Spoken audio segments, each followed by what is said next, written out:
supposed to do this, but I'm glad we're doing this song. It's cool, man. I love Steve. It's like one of my favorites. Yeah. Yeah, yeah, yeah, yeah. But it's so high. Isn't she lovely? Isn't she wonderful? Isn't she precious? Less than 1 minute. Oh, I never thought through love be making one as lovely as she. But isn't she lovely? Made of love.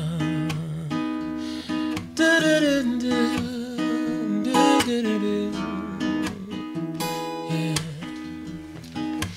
Isn't she pretty? Truly the angel's best. Boy, I'm so happy. Yeah. We have been heaven blessed. I can't believe what God has done through us. He's giving life to one. But isn't she lovely? Made of love. Oh. I'm Ethan Jones with Your Music Experience, and today we're sitting down with Chinua Hawk at the Murray Sound Labs in Kennesaw, Georgia. Chinua is an awesome performer and a songwriter, and he gave us a little bit of his time to just hear about what he does. And so why don't you tell us a little bit about yourself and what it is that you do? Well, man, I've been singing my whole life, making music, and traveling and performing, and just experiencing people and life. Cool. I know. So I don't talk very much about myself. I'm sorry. That's okay. I mean, what got you into music? I know we're still talking about yourself, but if you... You know, I always tell people when they ask me that question, like, what made you want to sing? And I always say it was something that God just placed in me. Like, it wasn't anything that happened that made me want to be a singer. It was just something I just knew growing up that that's what I was going to do. It just like felt right. It just kinda happened. And I didn't even know I could do it. I didn't even know if I could sing, you know, but I just knew that that was going to be my career, you know. That's awesome. Yeah, that's very cool. Mm-hmm. So I mean, when you were growing up, were there artists that you heard where you're like, man, I have to be like that guy? Because for me, there were guitar players that, you know, I heard and I was like, this is like the greatest thing in the world. Like, who are those people that inspired you to sound like who you sound like now? Well, man, I used to love Motown music growing up. Stevie Wonder was one of the ones I loved, but my two, Aretha Franklin, she was another one. You know, just her vocal, just thunder. You know, just that's the only way I can describe it. You know, she was just like a thunderbolt, man. When she opened that mouth, it's just like boom. You know what I mean? It was just hit you. But my two biggest influences, I would say, are Whitney Houston and Donny Hathaway. Really? You know, those are the two. It was just something in their voices, man. When I felt, I hate to use the word magic, but that's what it felt like when I heard them sing. And the way I felt when I heard them sing is what I said. You know, I remember I prayed. I said, God, I want to make people feel that when I sing. You know, I remember praying that when I was a little kid. That's so cool. I mean. That's something that I've felt. I mean, it's just like a bug. Like, music is a bug, and it's infectious. And whenever someone experiences music in a way that they haven't, it's just, I mean, it's a game changer, you know. And right. Every day after school, man, I got my headphones on, and I was just listening. I would just close my eyes and just listen. And the thing with Donny Hathaway was his vocal, the things he did, his vocal technique was very simple. You know, like he had these little nuances and things he was doing that were so small, but they just said so much. You know, he didn't have to do a lot of runs. He didn't have to scream. He didn't have to do any of that stuff. And it was just like man, just those subtle little things would just move me like crazy, you know? Yeah, and I totally agree with that. I learned a lot about music from my dad. Mm-hmm. He always said, play the spaces. You know, you don't always have to be busy. You don't always have to be playing something crazy. That's right. Almost like use silence as a musical element. Use the quiet parts. Yeah. That's what I try to tell, like, you know, singers, like, hey, you know, if you can do runs, it's great. Yeah. You know, but save them for certain, you know, special moments. Make them impactful. Yeah, don't come out the gate just running up and down everything, because it's not special anymore. Yeah. You know? Kind of loses a bit of its... Yeah. So, yeah. Well, I mean, as a kid, what were places, what were avenues that you found to perform and to kind of express yourself musically? Okay, here's the thing. Now, I knew I was going to be a singer. I suffered from terrible stage fright. Really? By nature, I'm an introvert.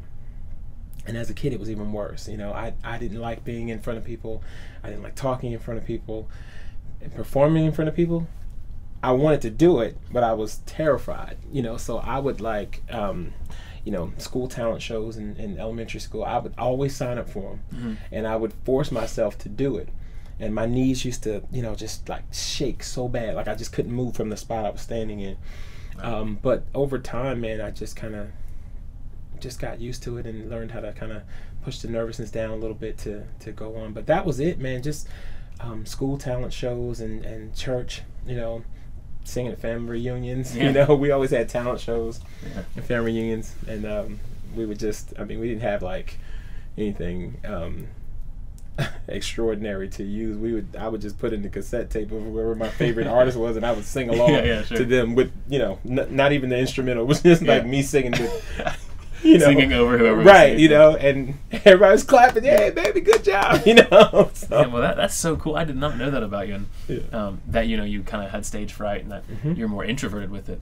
I mean, I've seen you play at church, and you know, I was in the studio with you here when we worked on Waiting on Christmas, and I would have not have guessed introvert. Oh yeah, that's big crazy. time. But what I love about that story is that that's what we want to do with YME, is make a platform for people to experience music and it make a difference. That's so cool. And it sounds like it made a huge difference. Now in high school, I got a little more confident. I was still scared, but a little more confident. But I'd be walking down the hallways. Everyone always knew, you know, if they heard someone humming or singing, something behind me, turned that Chinua. There he is. They knew who it was. Yeah. So, what kind of environments do you perform at now? Like, where do you, being, you know, further along in your career, where do you express yourself musically? Everywhere I'm asked to. I'm one of the worship leaders at North Point Community Church, and so they have 6 campuses now. So I sing at 6 campuses in some of the partner churches that we have. I also perform in some local clubs here in Atlanta, Smith's Old Bar and Eddie's Attic, places like that. I perform in other countries, sometimes in, you know, bigger arena type things.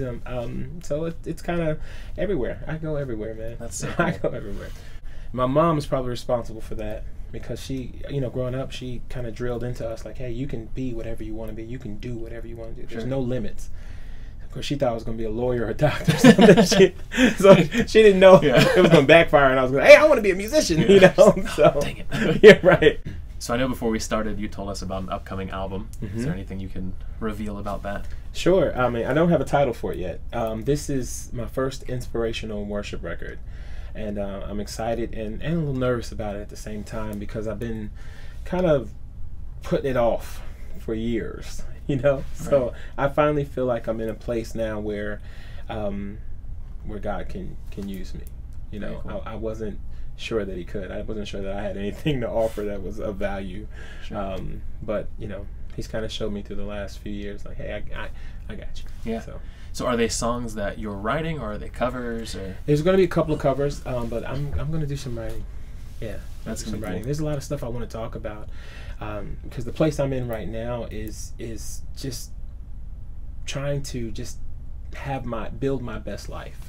You know, I want to be better all across the board, and I want to use this album to encourage people that they can be better too. They can make better choices for themselves. You know, and then also, you know, at the same time, hey, you know, get them closer to God. I mean, so redirect them. So inspire, you know, and then show them like, hey, God loves you. He loves you just right where you are. Yeah. You know, you don't have to be perfect. You don't have to be anything. Right. You know, but who He made you. And awesome.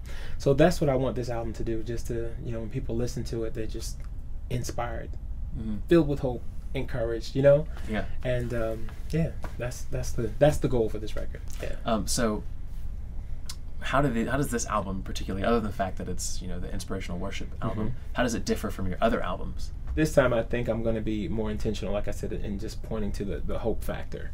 Very you cool. know. So yeah. Well, awesome. I hope you guys learned a little bit about Chinua. Make sure to check him out on Twitter and Facebook. Yes. That's the thing, right? I'm on there every day, like 8 times a day. Awesome. So. And make sure to go check us out on Twitter and Facebook. And thanks, man, and have a good day. Thank you.